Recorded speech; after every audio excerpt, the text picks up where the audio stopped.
Imagine an 8-year-old girl disappears, not for a day, not for a week, but for an entire month. And no one reports her missing. No police, no school system, no one. By the time anyone realized she was gone, the man last seen with her was already dead. This is the story of Relisha Tenau Rudd, a case that didn't just expose a crime, but a system that failed a child at every level. Relisha Rudd was just 8 years old. She lived in Washington, D.C.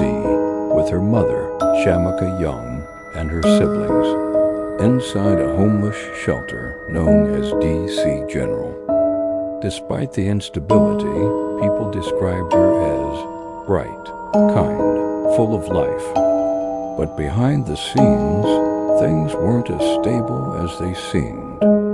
Because inside that same shelter worked a man who would soon become the center of one of the most disturbing disappearances in America.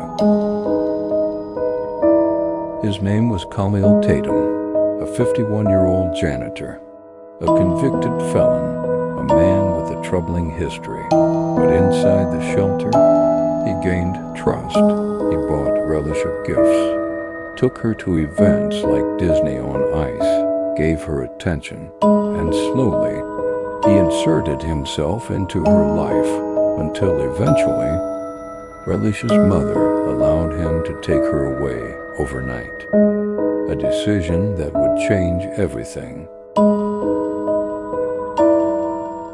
In February 2014, Relisha suddenly stopped going to school, but no alarm was raised.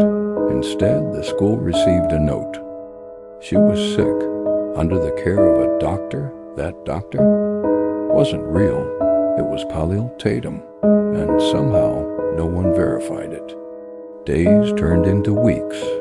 Weeks turned into a full month, until finally, a school counselor made a call that should have happened much earlier. On March 19, 2014, Relisha Rudd was officially reported missing.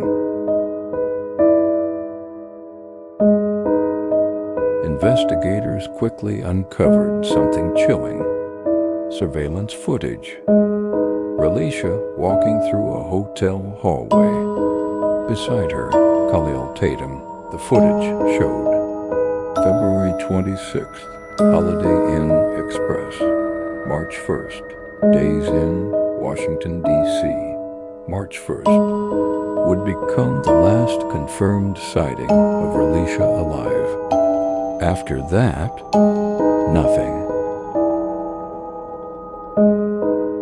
Then, just one day after Relisha was reported missing, everything escalated. On March 20th, Andrea Tatum, Kahlil Tatum's wife, was found shot to death in a hotel room. Suddenly, this wasn't just a missing child case anymore. It was a homicide investigation, and the prime suspect, Kahlil Tatum. Investigators tracked his final known actions. He was seen buying a shovel, lying large trash bags, items often linked to body disposal. Then he vanished.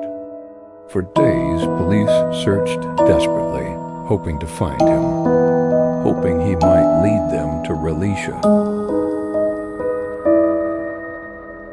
On March 31st, 2014, inside a shed in a park, police found Kahlil Tatum, dead, an apparent suicide. The same gun used to kill his wife was used on himself, just like that.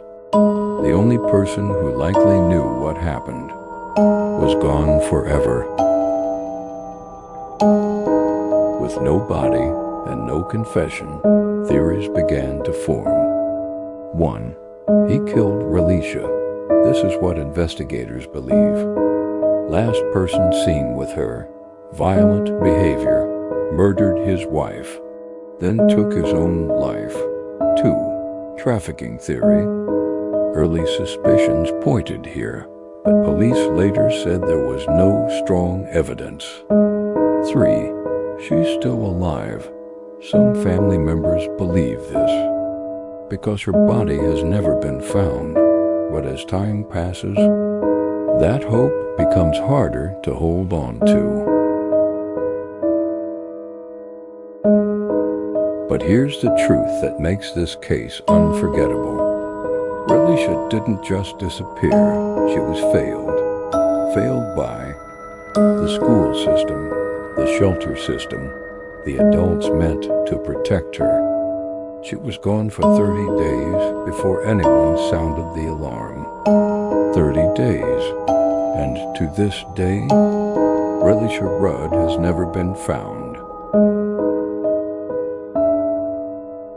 If you made it this far, comment below. Do you think the truth died with Kahlil Tatum, or is there more to this story? Cases like this don't just haunt families.